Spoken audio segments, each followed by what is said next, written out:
We are live. Welcome to Recon, you guys. It's Friday, which is my favorite day of the week, March 6th, and we have a real interesting and timely conversation. Quote, it's not really an objection, but it is a situation.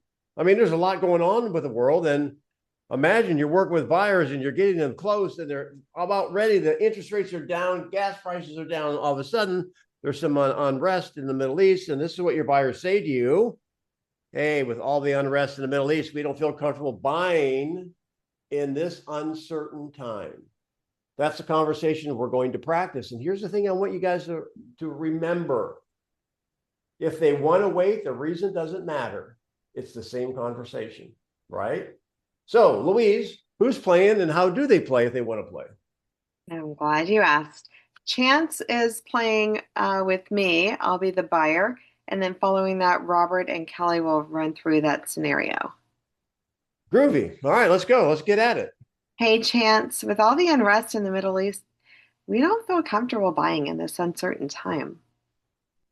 I can definitely understand that, Louise.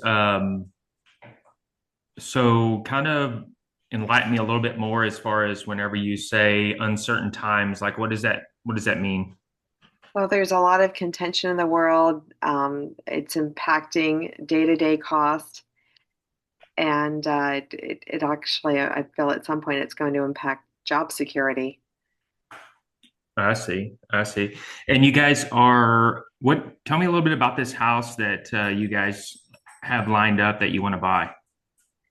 Oh my gosh, it's amazing. I just love this house. I'm just frightened of the thought of not being able to afford it if the world turns upside down. Okay. And do you have to sell the house you're in now, or are you renting? That's a good question. We could sell it or we could convert it to a rental. We have that option. Okay. And tell me, if we do wait, just to kind of let everything calm down, tell me, what does that look like, or what happens if we don't make a move? You stay in your house. If we don't make a move, we'll just deal with the commute that we have with our daughter to her school instead of her being in the community with her peers. Oh, wow. Yeah, that's pretty tough. What I hear you saying is that maybe you're wanting to get something a little bit closer. Yes, for sure. Time. There we go. Way to lead us off, Chance. That's Friday. You went first. You get a knuckle bump. Good job. We're going to give feedback probably after another one. I made a lot of notes here.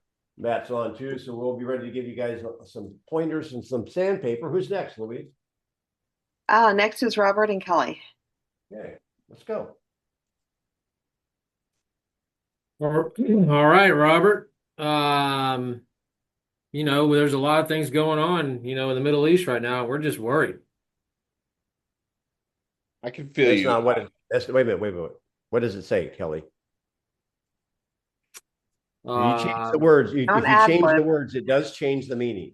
got it. Hey, Robert, with the unrest in the Middle East, we don't feel comfortable buying in this uncertain time.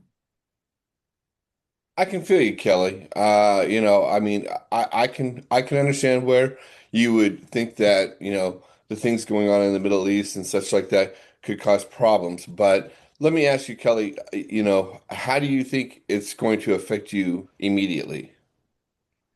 Well, with uncertainty, we're just afraid to make a move right now because we just don't know what's going to happen, and that could affect a lot of things. Okay. So, you know,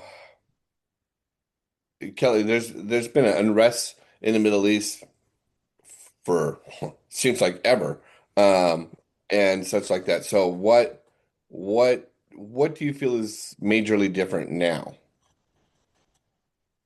Well, it's immediate right now. It's real, right? So, just I have this feeling of uncertainty that if things go bad, we could financially be disrupted. It could lose my job. There's a lot going into my thought process right now.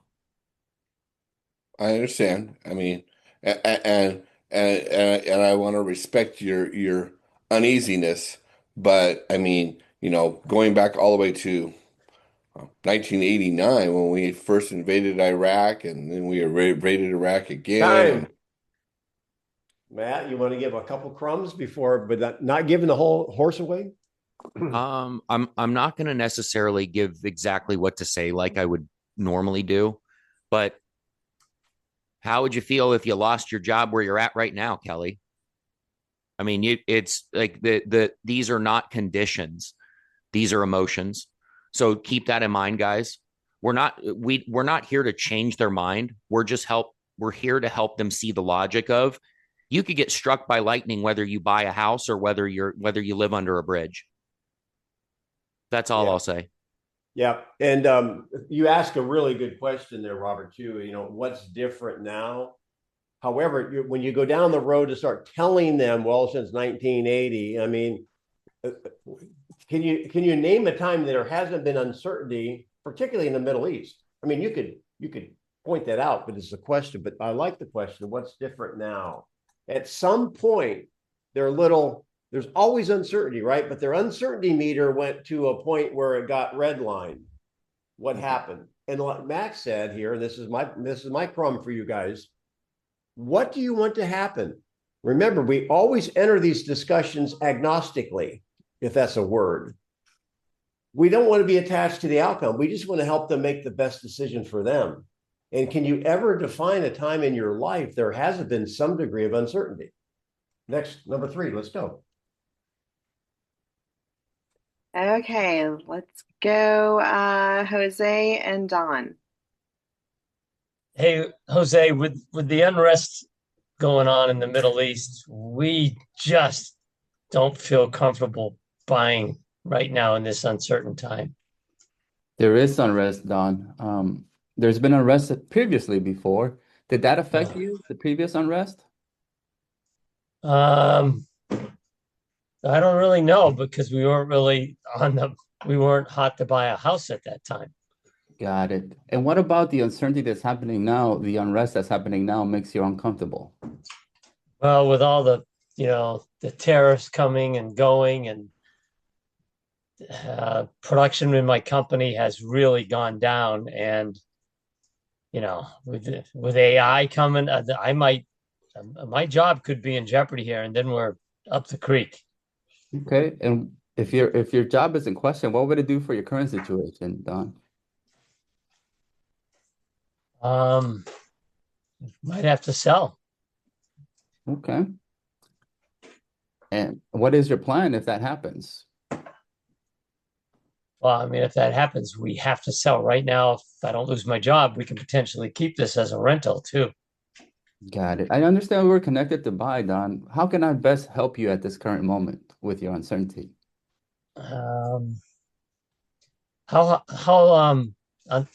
What's the seller's motivation? Time. All right, Matt.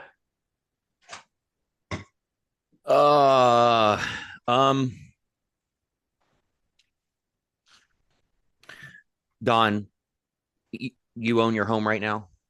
Yes. And you need to sell it in order to buy? I think so. That would be better way to go. Okay. Can you think back to it? You're what I'm hearing you say right now. Tell me if I've got this right or if I've got it wrong. You're concerned about the uncertainty of what's going to happen as a result of these things that are going on. Yeah. What's the worst thing that can happen in your mind? I get laid off, lose the job. Okay. And how will that impact you with this transition? I won't step out to buy a bigger, more expensive house. Okay. What happens if you lose your job right now and we forget the project of buying a house? What happens if the worst happens in your mind and you lose your job right now? What will you do? Well, we'll go find another one. Another one what? Another job. Okay. I don't know if it'll pay me as much as what I'm making now, so we'll have to stay in the house. Right. So I'm going to step out of role play for a second, guys. Where I'm going with this is I'm not telling him, I'm not going to tell him what the narrative is, what's going to happen, because we don't know. What I'm attempting to do with him is take him to the extremes. What's the worst thing that's going to happen? Well, you're going to lose your job. And what's the most probable thing. And what I also was going to do, and I don't want to go on for too long here, guys. What I was also going to do is, well, can you think back to a time in your life where there was uncertainty? What was that event? I'm going to ask him, what was the event? Well, it was 9/11. It was 2008. It was the .com. Right. What happened then? Well, this is what happened. Okay. Well, could it be possible this is a lot like that? So all I'm going to do is just create the doubt that, oh, or maybe not the doubt, but just affirm to them, this is going to be, the history doesn't always repeat itself. It often rhymes. This is going to be a lot like that. Denny? Yeah, didn't we just, I mean, what was going on around the first of the year? Well, we don't want to sell during the holidays. Then we don't want to sell until spring. I mean, there's a natural tendency for people to always kick the can down the road. One of the, I'll give you a knuckle bump, Jose. I love the question, you know, and this should be our attitude. How can I best help you right now? But going back before that, Don brought up something else, and I want to know how good your listening skills are today. Put it in the chat if you heard what Don said that changes this equation a little bit. Does anybody recall what he said? Because remember, I was pretty specific with Kelly on the words of this. Now then, Don said something else. And if you're trying to think back and remember, he talked about losing his job, but he mentioned something else. What was it? AI. So when he said, hey, look, there's this uncertainty in the Middle East, let's not forget the model. I understand, Don, okay? Other than the uncertainty, is there any other thing that concerns you about the timing right now? And so you want to make sure, because he mentioned, unless I misheard him, I heard him say AI. Did anybody else hear him say AI? So there could be more going on. The other question that's going on in my mind, okay, so Don, this is the first conversation we've had about this. When did you start feeling like the uncertainty was a little bit too high for you to move forward? Was there something that caused that? I would unpack that, right? And get clarity around that. And then figure out where you're going to go next.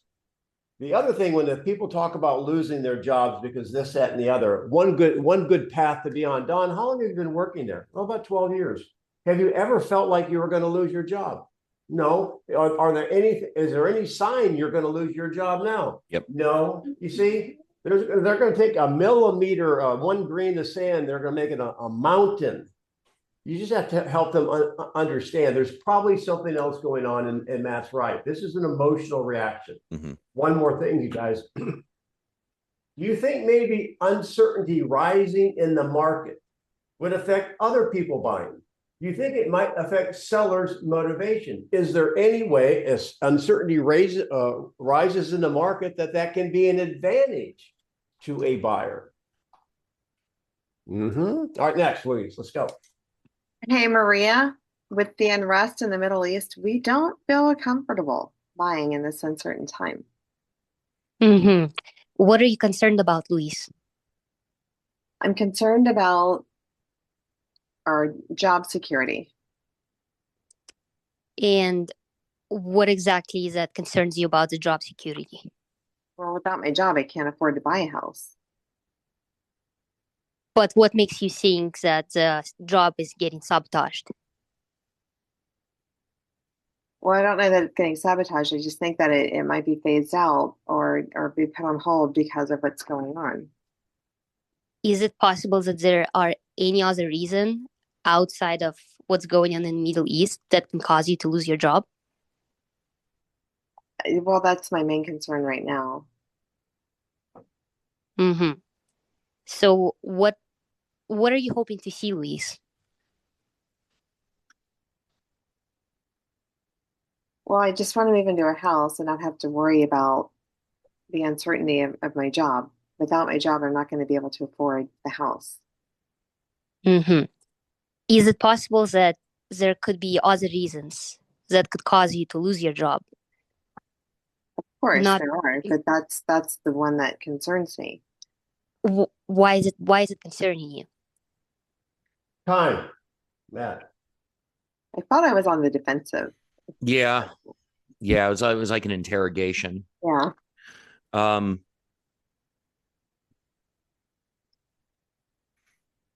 were you, instead of giving like direct feedback, Maria, were you attached to the outcome?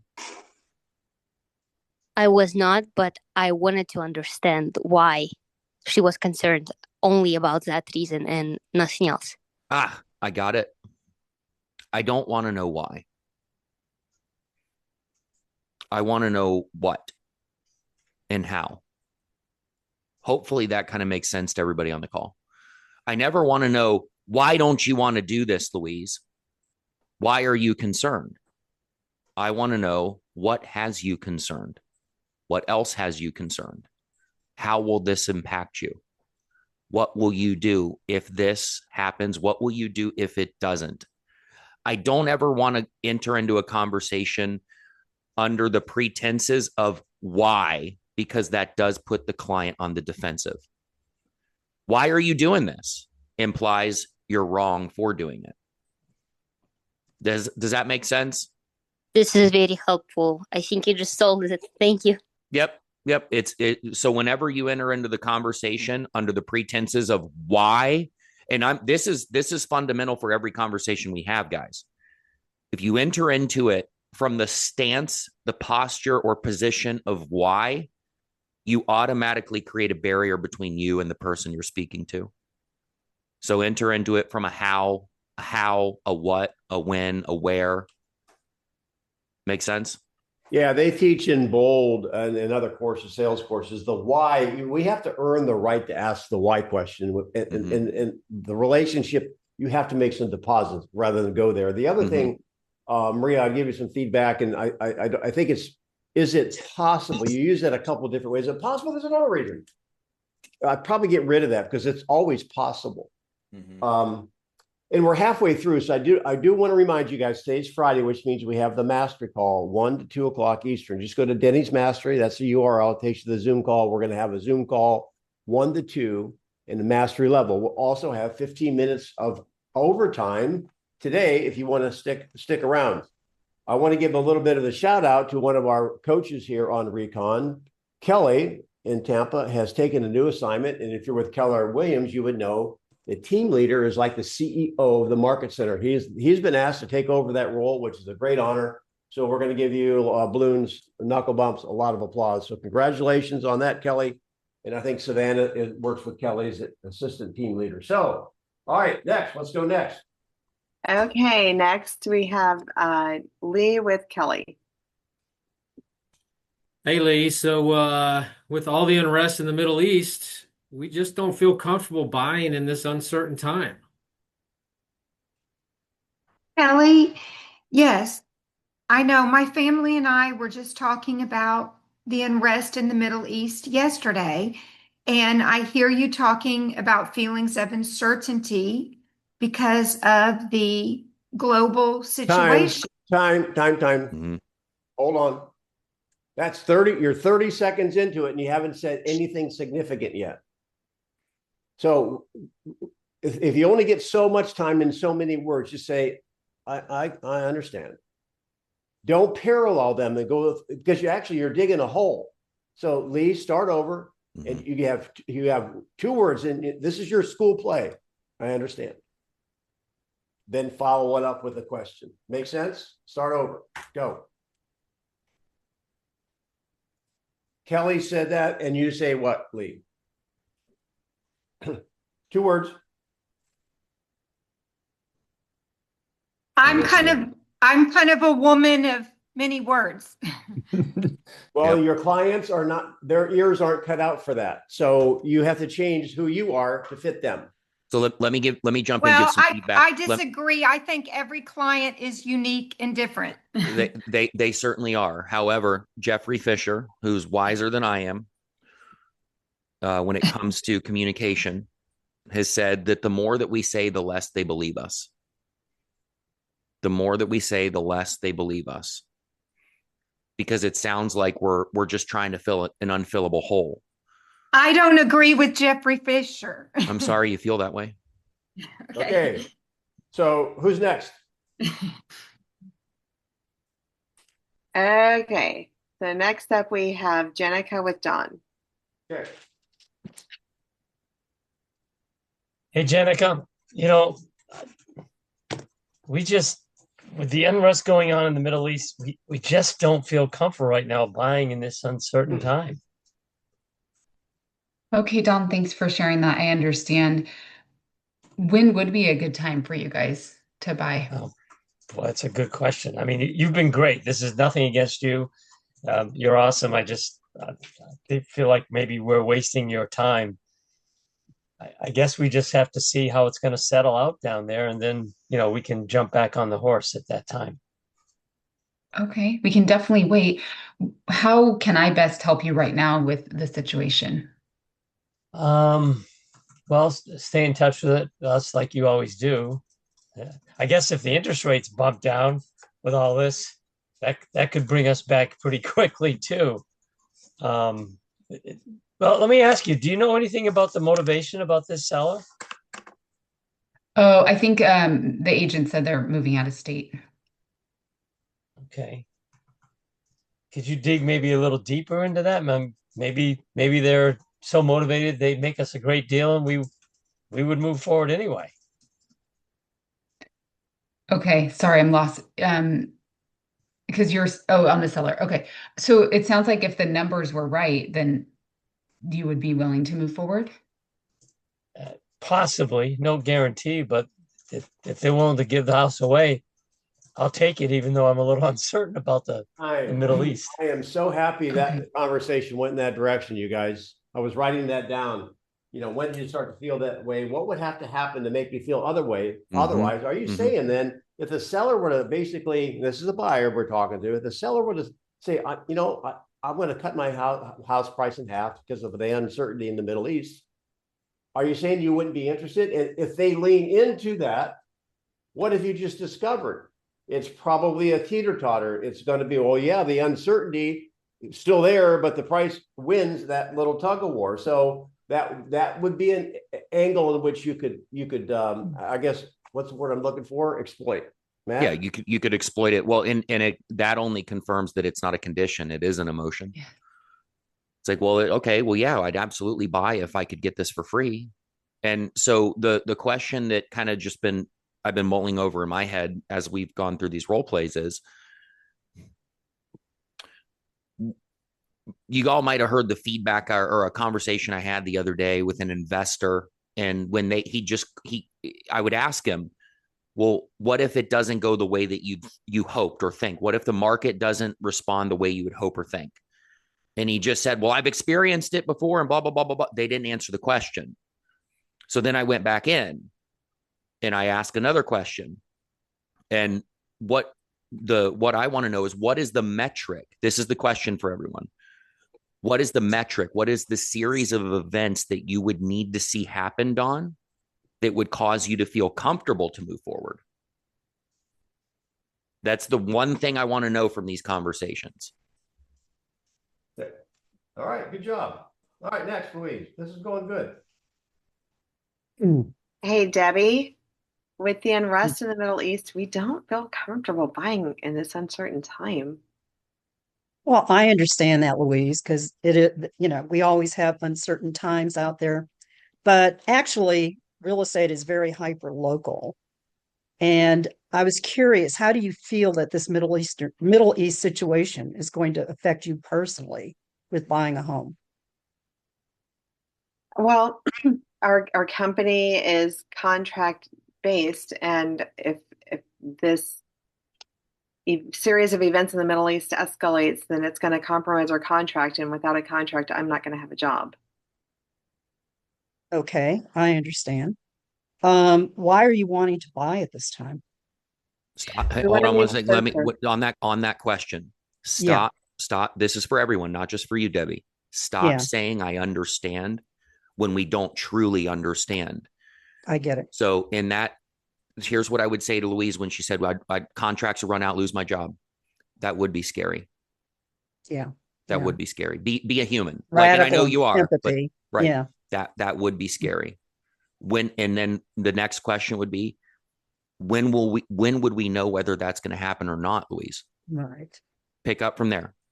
Okay. So when would we know if this is going to affect your job, Louise?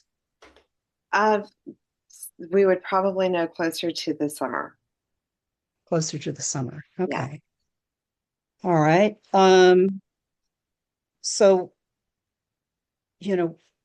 why are you buying? Why are you wanting to buy a home?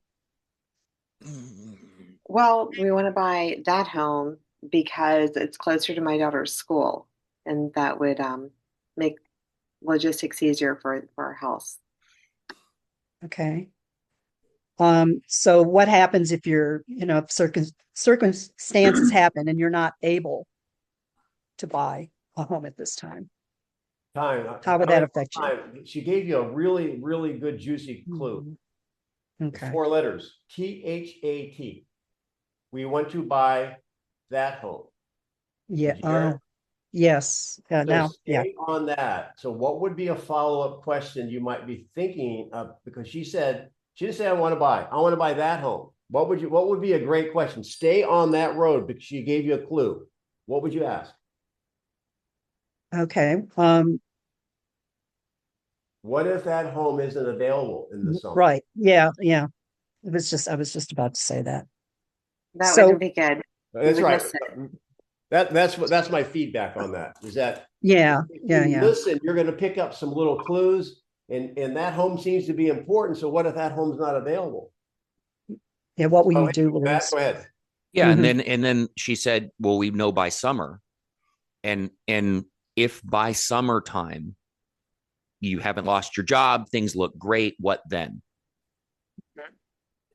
Or Louise, what happens if we get to summertime and there's still uncertainty around this situation? What happens then? Because Yeah, those are logical. remember, Mhm. the agnostic is like, or radical detachment, as I've talked about before. It's the way to win, guys. You can't help somebody if you're more focused on your prerogative than you are on their situation. So Mhm. I don't care how she responds to me. I want to know what the honest answer is.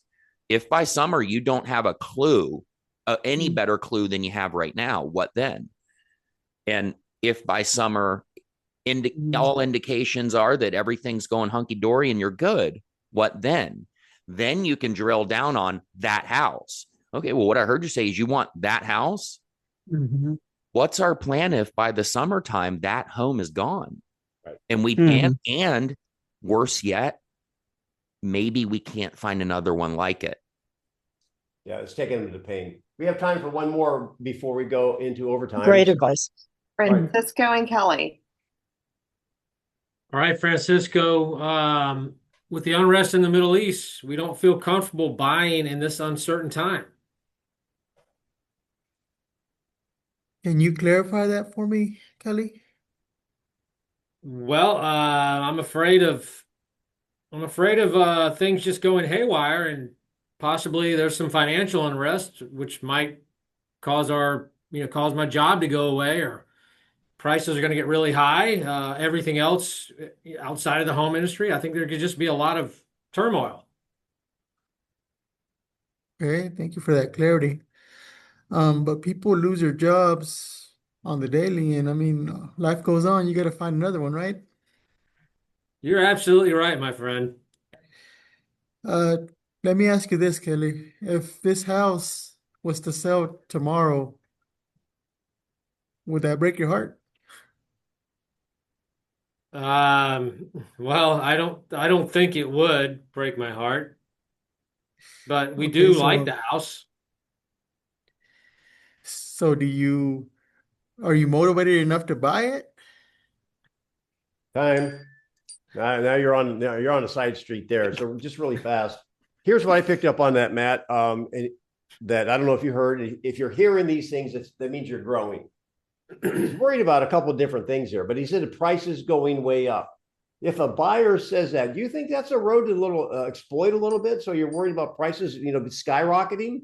So do you think if that's going to happen, does that serve you to wait as a buyer? The other thing that didn't come up in the conversation, Matt, that I would probably be curious of, all these people are worried about losing their job. Well, what do you do for a living? Well, I own a landscape company. Well, wait a minute. How does the unrest in the Middle East affect lands? Grass still grows, right, Matt? Yeah, and can't argue with that logic. People lose their jobs on the daily, brother. Find another one, you bum. But something that Kelly said at the beginning of the conversation about gosh, I can't remember verbatim what he was saying, but in essence, when they talk about, well, I might lose my job and then I wouldn't be able to afford the house. Well, then I always go back to not a problem. Let's not do anything. Stay exactly where we are right now. What happens if you still lose your job? Yep.